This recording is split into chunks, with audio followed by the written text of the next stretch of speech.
Hello, everyone. Welcome. Today we are talking with Chad Altman. He's the founder of Read Not Guess, and we'll share some of that information at the end. He's an independent writer who works with public K through 12 education, just researching and writing. He's worked at Edunomics Lab, Georgetown University, Bellwether, U.S. Department of Education. He's been featured and published in the Wall Street Journal, the New York Times, Inside Higher Ed, all those wonderful things. And we're really excited to have him here today to talk to us about the state of teacher workforce in the nation, in the state, and specifically here in Houston. So welcome. Thanks for having me, Meron. Looking forward to it. Yeah. So I'm going to jump in with some questions and we'd love to hear your thoughts. Again, this is just a conversation. I think one of the biggest things in public ed that we have been hearing is about this idea of teacher shortages and how widespread they are and how much they're impacting education. And, you open the news and it feels very much like a crisis, like we just don't have enough teachers in our public schools. But then reading a lot of your research and writing, data shows that public schools actually have more teachers. And in fact, in the 22-23 school year, public schools added 15,000 more teachers. So how do you reconcile this like narrative of shortage with what the data is showing us? Yeah, it's a good question. So just in the national numbers, over the last 5 years, we've added significant number of staff across the country in public schools, while we've lost students. So teacher-student ratio, staff-to-student ratios have declined over time. The question about shortage, I think, is really about this supply and demand and sort of the interaction. So even as the staffing numbers have grown, the demand for new staff has grown even faster. And in particular, thanks to the ESSER funds, the federal investment, it meant that every school district across the country pretty much was also trying to hire. And so they all had this infusion of money. They were all trying to hire. It's also the backdrop is that the teacher supply of new teachers peaked a little over a decade ago, somewhere around 2011, 2012, and it declined for most of the 2010s until it started to uptick slightly around 2018, 2019, 2020.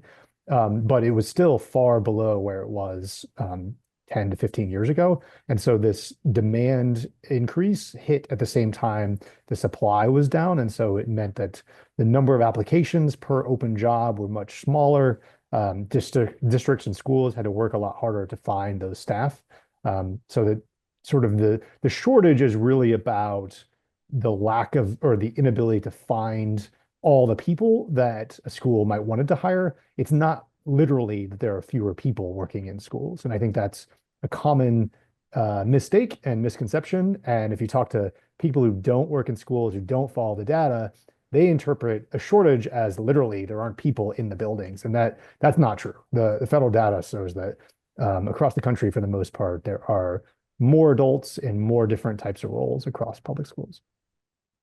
Okay, so what I'm hearing you say is that this idea that there just aren't people, there aren't enough teachers, isn't necessarily true in that, well, one, the teacher-student ratios have gone down, so that like you need more teachers because you have smaller class sizes, and then the supply, so those teachers available in the pool are less, but you don't necessarily have less public school teachers as a whole. That's right. And I'm talking at the national level. There obviously are differences within geographic regions. So rural areas have had a harder time keeping and attracting staff to go to those places, as well as particular subject areas. So we've always had a shortage of special education teachers. That got even harder during the pandemic over the last few years. So that is all against the backdrop here. But yes, I worked with the 74 million on both the national story as well as the local numbers. So for 9,500 districts across the country, you can go and look up at the 74's website to see the staffing versus enrollment trends in your community, in your school districts. Just for some Houston level examples, this is data over a few years from 2016-17 through 24-25. So Houston is down about 15% student enrollments, but their teacher count is up 2%. And so this, you can sort of see that difference.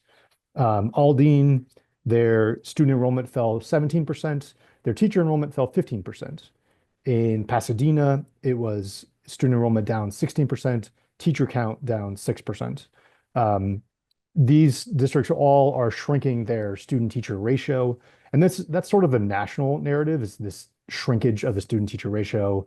HISD, Cypress Fairbanks, Katy all were evidence of that in the Houston area. That doesn't mean that every place is having this. And so this goes back to the geographic point I was making. So you can find in the map, not every place is following those same trends or not to the same degree.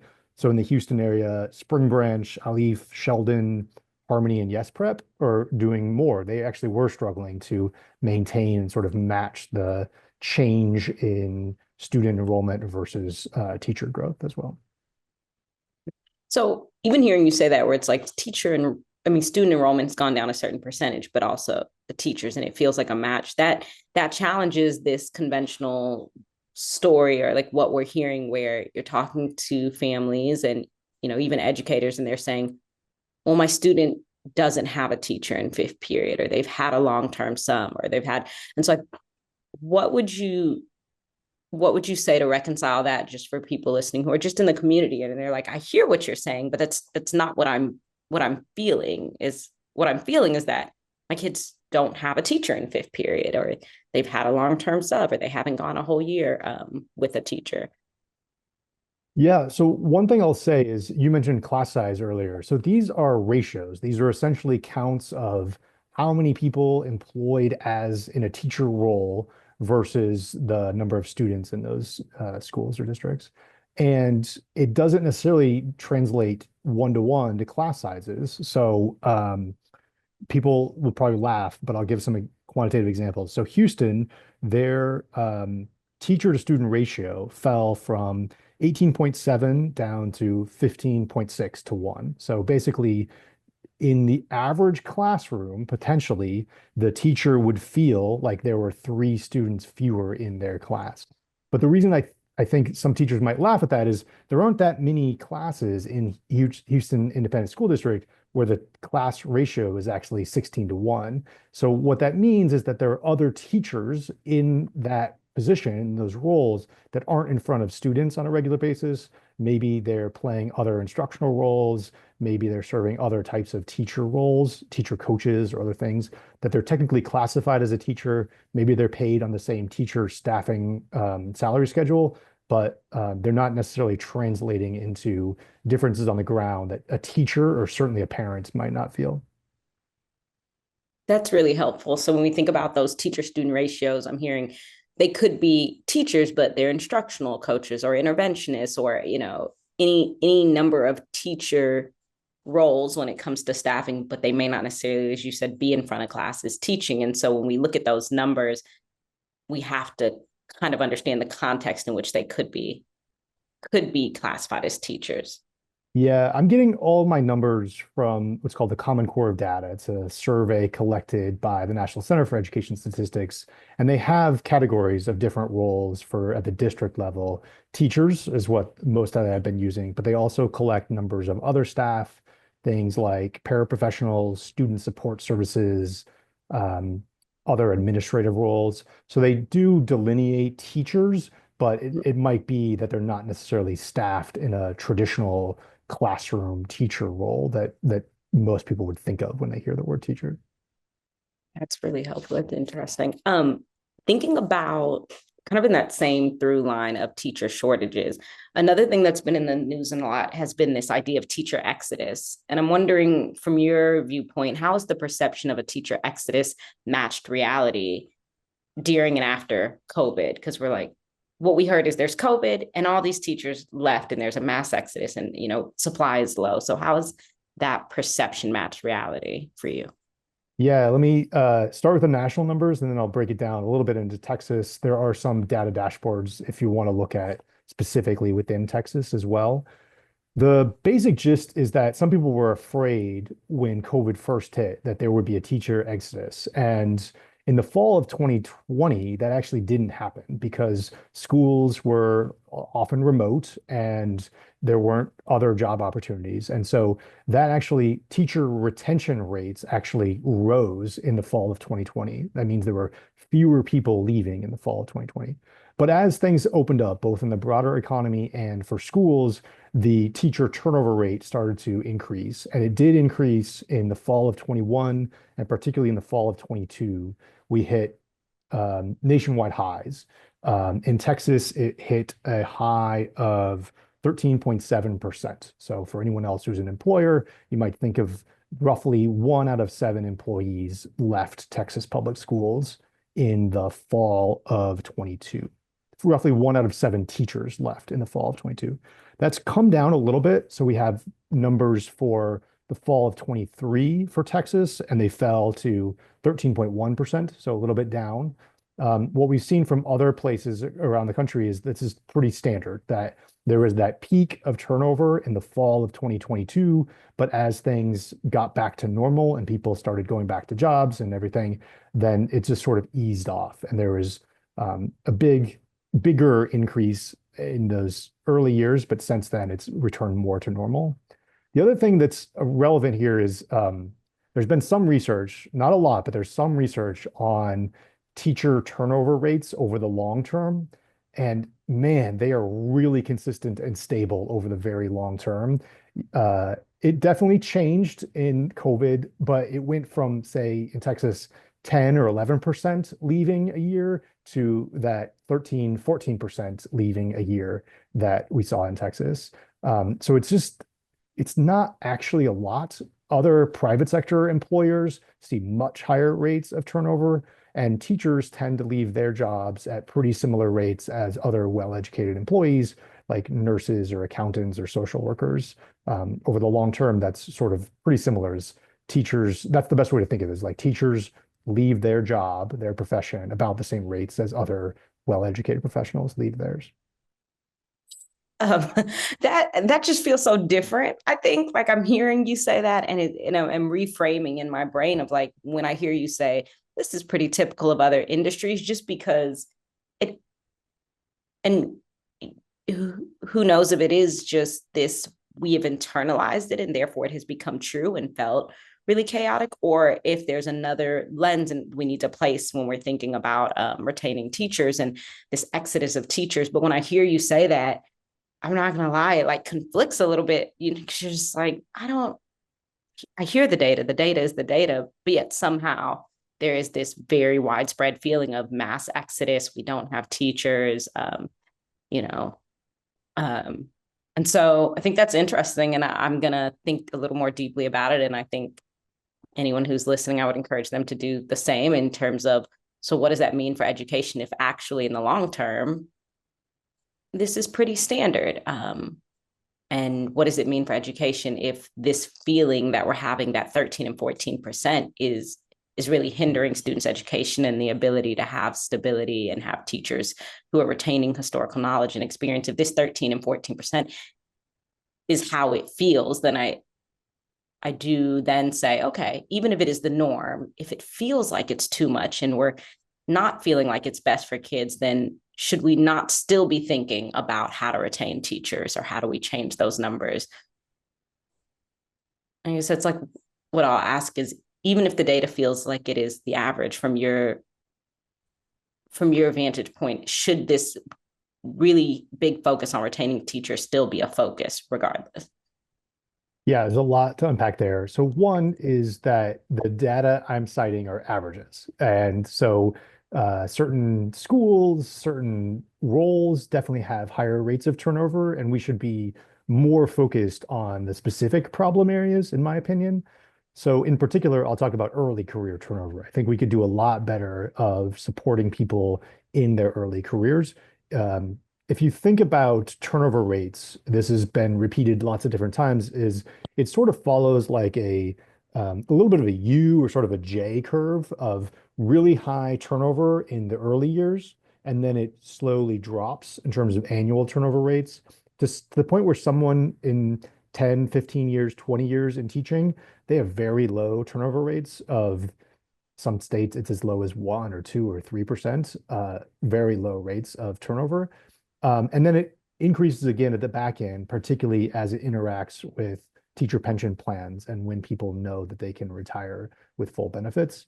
But that early part is really where I would focus in of how do we make sure that teaching is a good profession for people, that they are growing, that we as a system are keeping our best people in the system and helping them grow over time.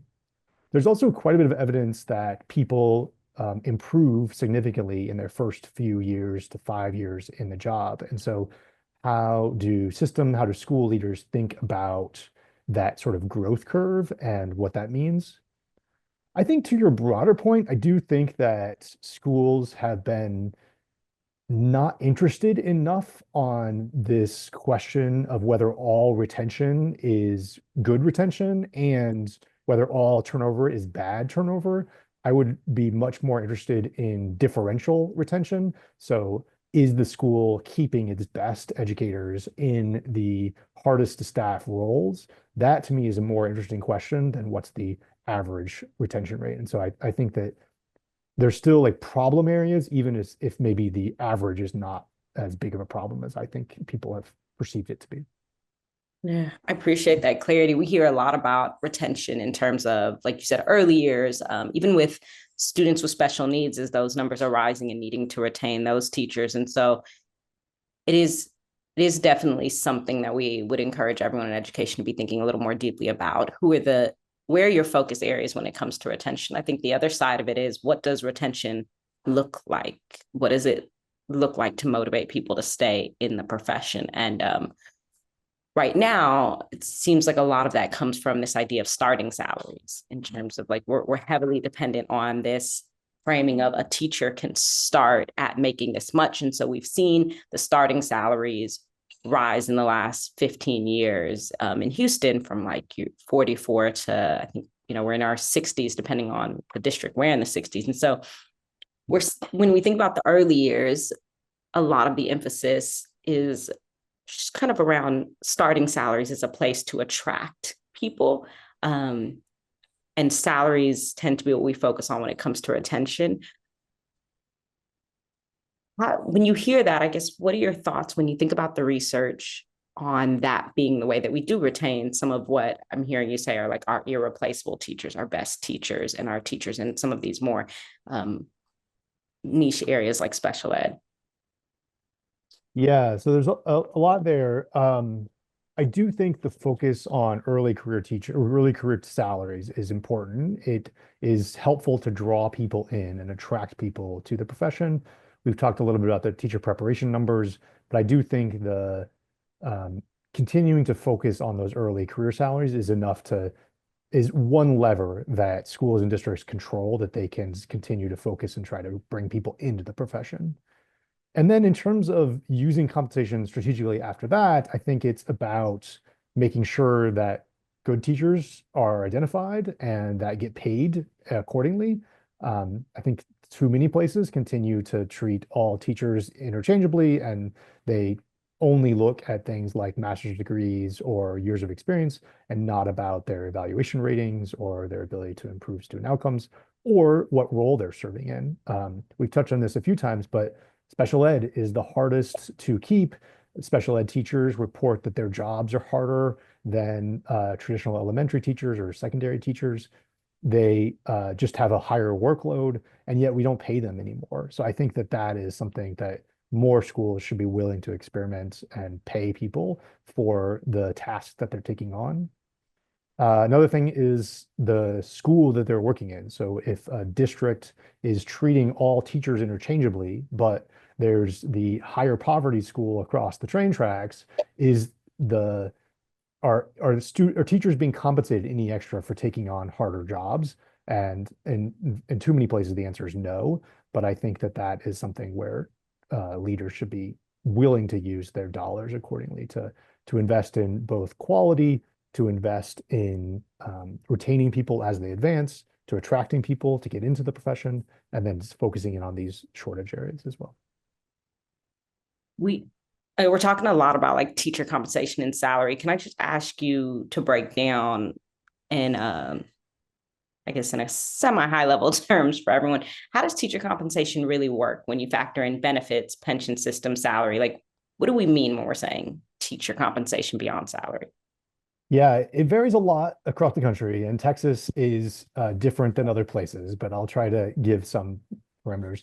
Oh, one other thing I should mention also is that if you ask people how much they think the average teacher earns, they often guess wildly low. And there's been several experiments on this. There's national polling from the Education Next publication where they ask people to guess how much the average teacher makes, and they'll guess something like 42,000, but they're short by a lot. The average teacher nationally makes something like $66,000. And so, that feeds into this perception of, oh, it doesn't pay to become a teacher. I can't make a decent living.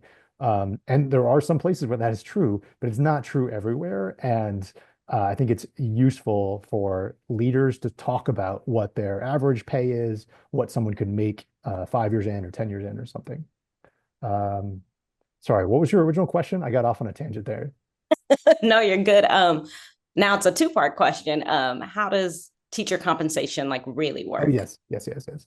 Um, so a couple things. One, I mentioned that there aren't many places that treat teachers differently based on either ex- uh, their evaluation ratings or where they work within a school district or the type of role they work.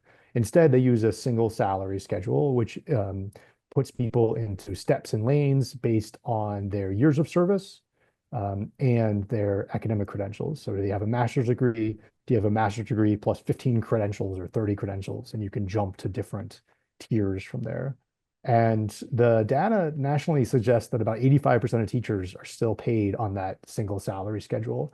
And so the only way to advance is to stick around and to earn a master's degree.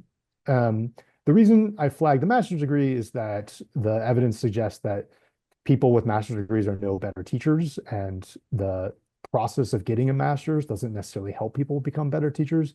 So it's a lot of wasted money, honestly, of the teachers have to do it because they want more money, but the district is sort of being inefficient in the way that they're incentivizing that. Teachers also are more likely to get in-kind benefits. They are more likely to have health insurance. They're more likely to have supplemental education or health insurance like dental and vision and things like that. They're also more likely to get retiree benefits. So if a teacher is 60 and they can retire, they can get health care from their state or some places of district. But that's not very common in the private sector. So teachers have access to those types of benefits, which do cost money. The other thing that's a big difference is that teachers nationally are more likely to be enrolled in defined benefit pension plans. I've written a lot of pieces over the years about teacher pensions, teacher retirement.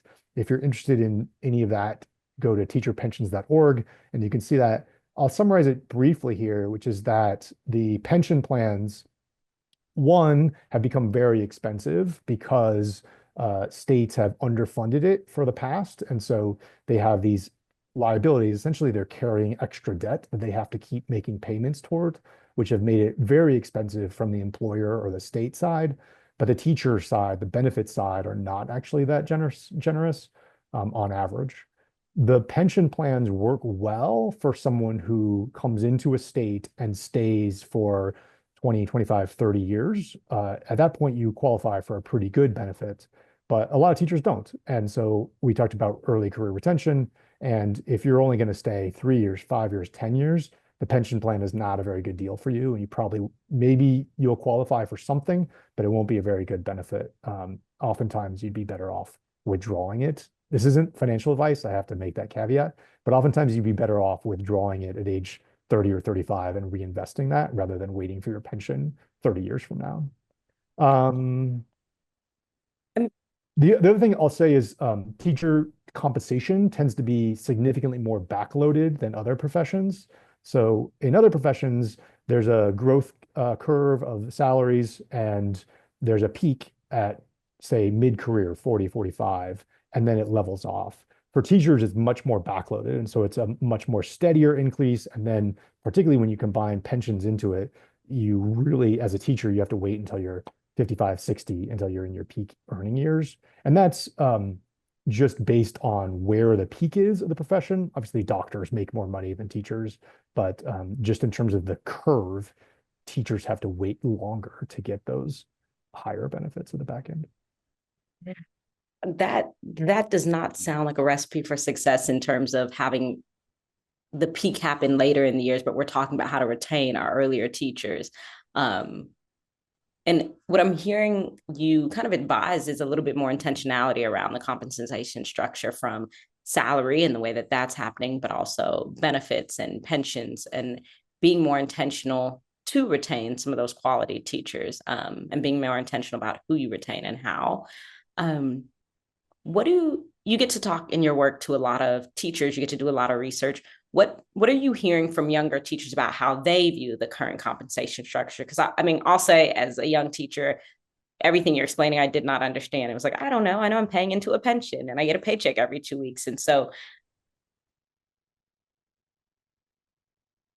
there's about their view of their compensation structure and the attractiveness or not of it. Yeah, you're exactly right. So when you talk to young people in any profession, they kind of want to be protected. Like they want to know that they have a retirement benefit. They want to know that they're on the right track. Same with health insurance. Like, I don't know, I can't read the fine print of health insurance plans that well. And you see this in behavioral changes as well. So teachers are not sensitive to pension plan rules in when they're in their 20s, 30s, 40s. They so Texas, for example, has a 5-year vesting period of you have to stay for 5 years in order to qualify for a pension benefit. You would think if the pension was an incentive, then there would be some 4-year veterans who would say, oh, if I just stay one more year, I'll qualify for a pension. But we don't see that at all. In state after state, the pension does not incentivize people to stay. It does, certainly in their early career, it does change behavior at the back end. So when you know that you can retire at age 60, if you're 58, you start changing your behavior. You start saying, okay, I just got to stick it out 2 more years. And that's not necessarily what we'd want as a system that cares about children and learning gains. It's a financial gaming, more of a conversation rather than here's the best way to incentivize and reward people. So I think if we were starting from scratch, we would design a different system that was more front-loaded compensation. It didn't have those same deferred compensation requirements of the pension. It would have more salary and less in-kind benefits because I can't pay my childcare expenses. I can't go on a vacation with a promise of a pension 20 years from now. There is something valuable about having that upfront salary when you're in your 20s, 30s, 40s. Oh, so what I hear you saying, because when you first started talking, I'm thinking, okay, well, if young people aren't paying attention to the pension and that's the goal of retaining them, it starts to feel like, well, then how do we attract and retain younger, more qualified teachers? And I think, correct me, what I'm hearing you say is thinking a little more about the benefits they're getting in those first 5 years and what's the attraction to stay in the earlier years versus I'm 58 and I can retire in 2 years. Because at that point, you may have just lost a ton of those earlier, well, which is what we're seeing, right? Um, do you have any other thoughts on if you were King Chad for a day and you could tell the education system, everyone in education, like, here's how I think you should retain and attract younger people who are high quality teachers, and you had your magic wand or whatever a king has, I don't know. What would you say? Yeah, well, first of all, I would say retirement is not the place I would bet on retention, improving retention rates because of that behavioral pattern I mentioned before. It's just not enough to shape people's behavior when they're coming into the profession. And that's not a knock on retirement. Like we still want people to have access to a pathway to secure retirement. We want it for everyone, regardless of how long they're going to stay. But you can think about retention differently and compensation differently if you're willing to understand that research. So what I would do, we talked about the growth and trajectory and people improve when they're on the job, but it's not the same. Like everyone doesn't improve at the same rate. In fact, there's pretty solid evidence that The people who are really good in year one tend to be really good in year three and really good in year five. And the people who are pretty bad in year one they don't improve as fast as the other people. And so what I would do is restructure compensation to incentivize that. So to um, let in people in a lower stakes way, so they're not in charge of a full classroom, they're year one, but they have some oversight, they are evaluated regularly, and then the best of those given growth opportunities to keep advancing. And then over time, those people earn more money for sticking around. You use money directly as you think of it as a compensation, as a retention tool, rather than right now, it's just like a payment system, I don't think it's used very smartly in lots of places. Um, and then yeah, so then once someone is been in the profession a while and they want continued growth, you allow them to take on mentorship, leadership roles. There's quite a bit of evidence that strong mentors and leaders have a really big impact on the people that they work with. And so I think too many places are indifferent to that relationship and they don't even think about who they want to be in those mentor or leadership roles. But being deliberate about that and saying, here's our best teachers, we're going to pay them to work with our younger people to train them into the profession, I think is the best way to get some of those gains. And it's a way to keep them in the classroom and getting them sort of, there's some researchers who talk about extending the reach of great teachers. Brian Hassel and Emily Hassel at the Opportunity Culture talk about extending the reach of great teachers. And that's one of the ways to do it, I think. Yeah, I appreciate you clarifying that. I think when you were talking earlier and you said giving them growth opportunities, what often happens is grow in education, you exit the classroom, and you do become a level of administrator and this idea of how do I stay in the classroom and spread my reach is a really interesting one. And what are the benefits of doing so, right? Because on the other side, I think we often see in education this with the performance punishment. So when you're doing really well, you're given a lot of responsibility. And so I am interested in how do we make it feel mutually beneficial and truly feel like growth for teachers without having to leave the classroom, and thinking of that really deeply as a retention strategy. Um, Yeah, there's two things I'll say there. One is my former boss at the genomics lab, Margaret Rosa, used to talk about, let's say you have a class size of 23 on average across your elementary school. Um, what if you could pay your best teachers to take on another student or two or three? And it's a way to get more students into those classrooms. It's a way to get teachers more money. And potentially you can then lessen the burden on teachers need more time, who don't have the same skill set. That's like the lightest lift. Or another lift I mentioned is the opportunity culture. There's a few different initiatives out there which are growing and spreading to more schools is what's called strategic staffing. And they assign and think about staffing differently than a traditional school. And the sense of a traditional school has, a teacher is a teacher is a teacher, and they're pretty much interchangeable, whether that's their beginning teacher or that's a 30-year veteran.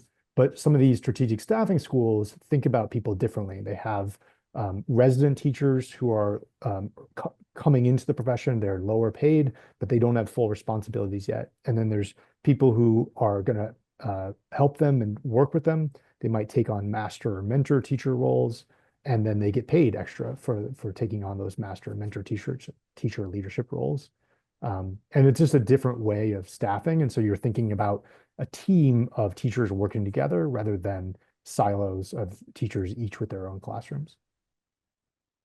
and I think everything you're saying to me is just landing in this world of being more intentional and not necessarily feeling like you have to do things because it was the way it was done.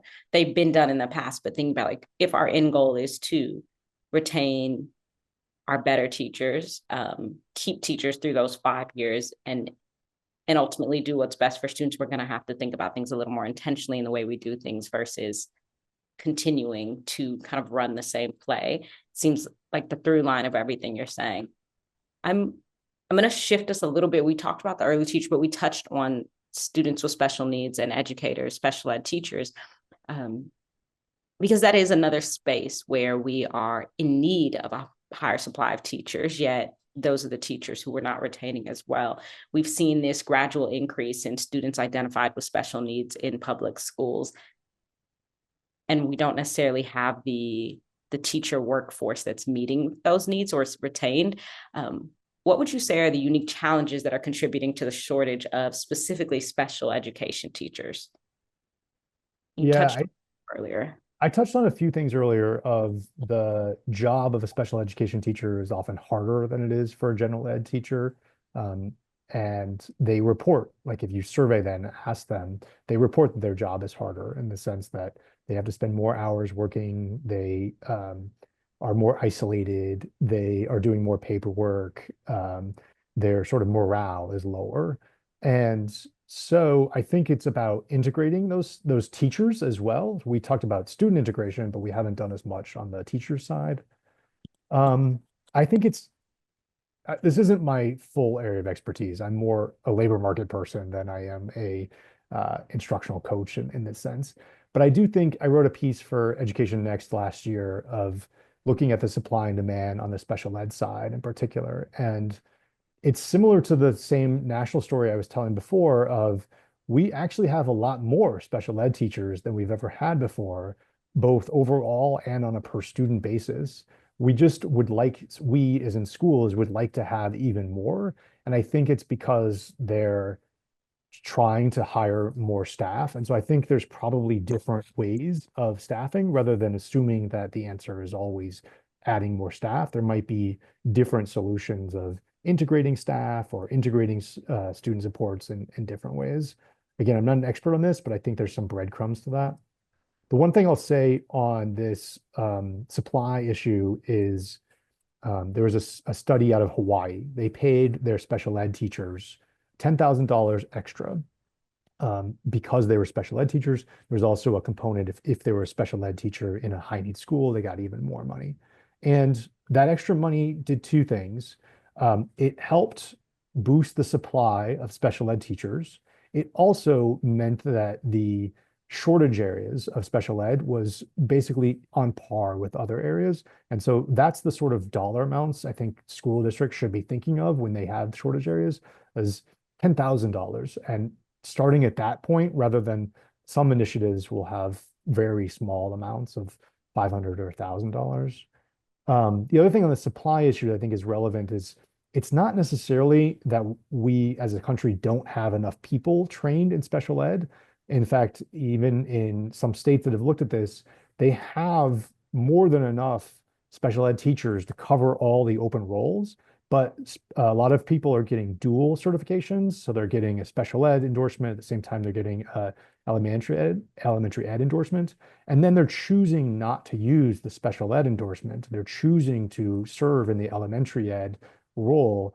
Again, it goes back to that workload issue that I mentioned before. And so I think the response has to be, how do we get people to change their behavior and say, you trained in this, you showed some interest in this, how do we get you to actually serve in those roles?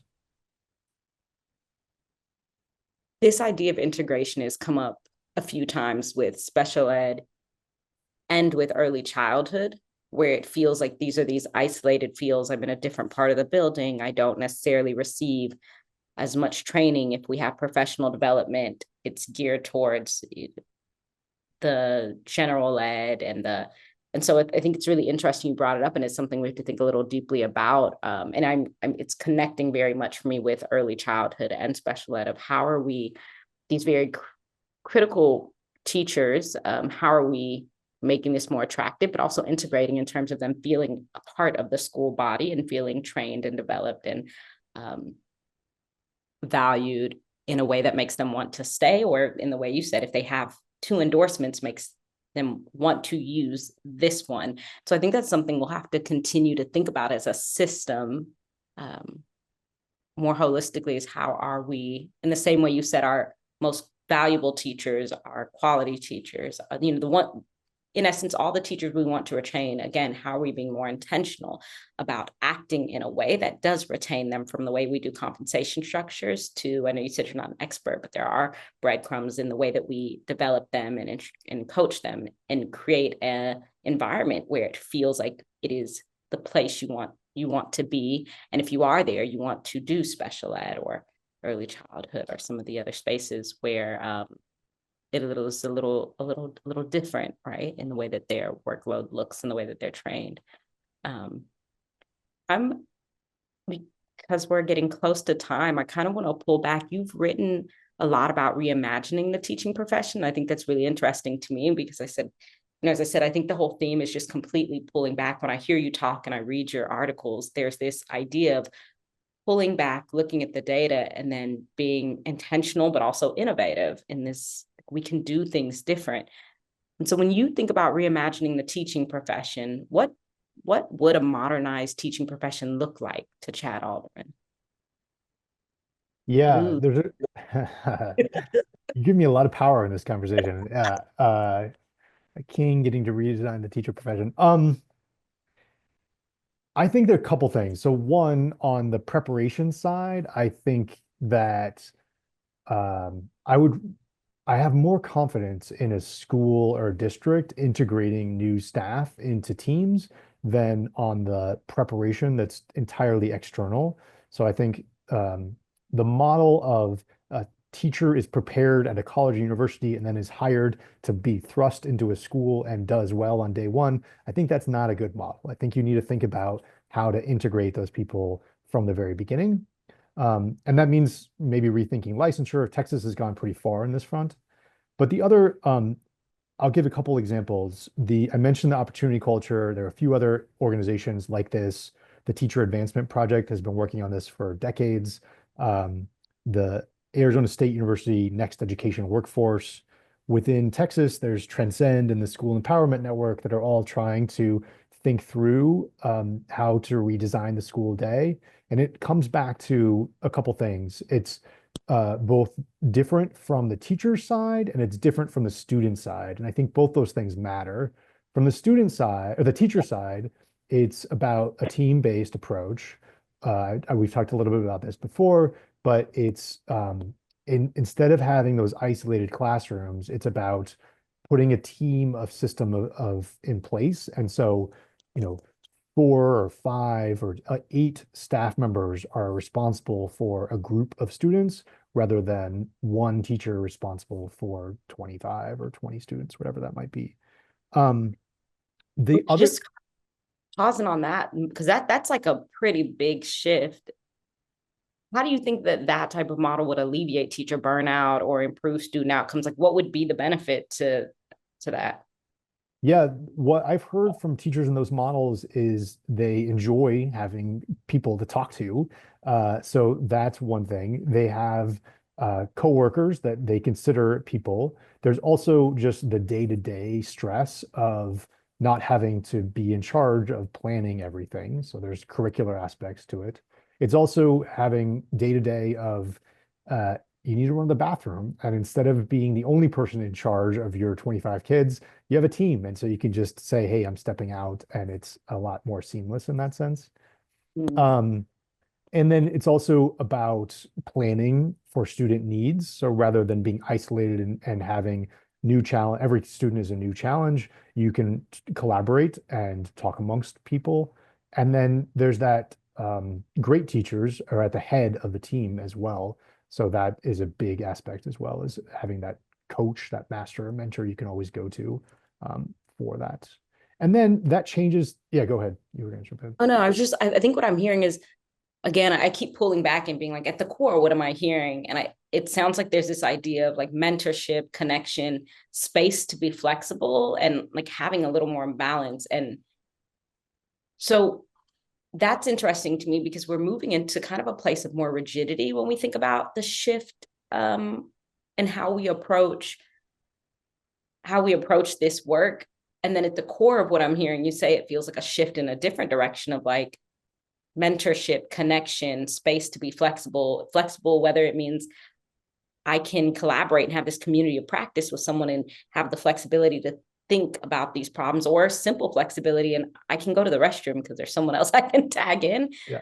I don't know. I think I'm just going to sit with that for a minute, and what at the core of what you're saying, this kind of innovative staffing model does with, is that direction where we're actually moving right now. But Yeah, it builds in more collaboration time. Time is a big one of allowing time to talk to your peer educators. Um, I think again, these are anecdotal, what I've heard from teachers when they've shifted to these is that's the big change, is just all of a sudden they have time to talk and collaborate that they didn't have before. You can also do different things of thinking about staff differently, particularly if you think of like an 8-person team, you might have a special ed expert, you might have a paraprofessional, and you can plug them into different roles rather than having, there have to be all teachers and they have to know everything. You can plug them into different roles and they might be working with students on one-to-one or in a small group off in the corner, or there's just different sort of components you can add to the instructional day when you have that team approach. And that's where it gets into the student thing. The experts who run these models, they talk about it from an equity lens of, if your child is a fourth grader and going into a random elementary school, you want the best teacher, right? You want your child to have the best fourth grade teacher available at that school. But all the other parents want the same thing. And there's only one best fourth grade elementary teacher at your local school. And so the team approach is a way to capture it and make sure that the schools get the best teachers and spread that knowledge across an entire team. And so that all students get those high quality experiences. how do you, I mean, yeah, I feel that as a mom, I'm definitely like, the reality is all teachers aren't created equal. And I'm always thinking of, can I do the school tours? Because I want to hand pick, and that doesn't feel equitable. And it also hinges on, the privilege of parents knowing which is a good teacher and what, and so that it doesn't feel like a very equitable way to do school. But I'm also trying to reconcile this idea that you're proposing of, the mentorship and flexibility. And, we have districts who are doing opportunity culture and such, and mentors being able to share their wealth of knowledge. And not only that, be in a space where you can model and they can see, and we're all collaborating. And I'm trying to reconcile that with what also is in a lot of, our writings, which are around really creating structures of like a PLC agenda where you do this for 5 minutes, this and this, a classroom where you do this. And so how do you reconcile these two things that we're saying are good, but feel like they could be a tension with each other? And how do those things work together of creating these very rigid structures for equity? That every teacher is going to go into a PLC and do this that they're going to use this curriculum and do this for and that in a way creates equity, because regardless of your teacher, there's a bit of a safety net of what they have to do. But that also feels in tension of the flexibility and space of a community of practice and a mentor, and getting to just like try things out. And like you said, the idea of time, right? The release of time to allow educators to do some of this, performance art you're describing, really, of working together and collaborating. So yeah, I mean, does that make sense? Like it feels a little bit like these two theories are fighting each other a little bit. Yeah, they are a little bit in tension. I will say two things. One is this coaching element. So if you think about a teacher coach at a traditional school, maybe there's one, maybe there's two coaches at the school. Um, it's not likely that you're going to have that coach be able to spend a lot of time with each individual teacher. So these strategic staffing models, they think about it more as a team base. So there's coaching embedded on a daily, weekly basis. It's much more routine part of their experience. And the leaders of these organizations talk to me and they say that it's actually easier to implement new initiatives. Like if you're going to adopt a new set of high quality instructional materials, it's easier to do that from a system level if you have a bunch of teams that you're working with rather than each individual teacher that you have to reach and train. You might be able to train. It's easier to sort of train the trainer model if you have these master mentor teachers that you work with, and then it gets executed through that way. So there's some more systematizing benefits in that spread. Yeah, sorry, what to think of it. Yeah. sounds like just, again, intentionality, thinking about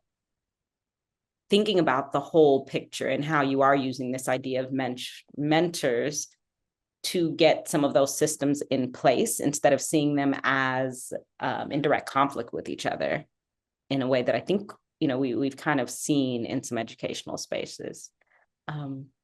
We are at time, and I could probably talk to you for another hour, but I don't know if people are going to listen for an hour to my talking. I have so many questions, but thank you so much. I'm going to give you this position of power one more time, King Chad. If you have one last thing to say about the state of the teacher workforce, and it doesn't necessarily have to be about what we've discussed, but in general, the state of teacher workforce in public education, if you have a message or two key points that you wanted to just kind of have people hear through all your research and conversations, what would you say? Yeah, there's a lot I could say. A couple things. One is I'm amazed at how different the teaching profession is in different states. So we might think that they're public schools and it's all the United States of America, but it's not. And they're just so different in terms of where teachers come from and like in terms of their credentials when they enter the classroom. There's differences in terms of age. There's differences in terms of how much they're paid. And so all those and staffing. So I wrote this piece for the 74 about like the 50 different states of education in America of how different staffing ratios are across the country, and particularly like the Northeast has some of the lowest staffing ratios, whereas the South and the Mountain West have much higher staffing ratios, and it's just a very different experience.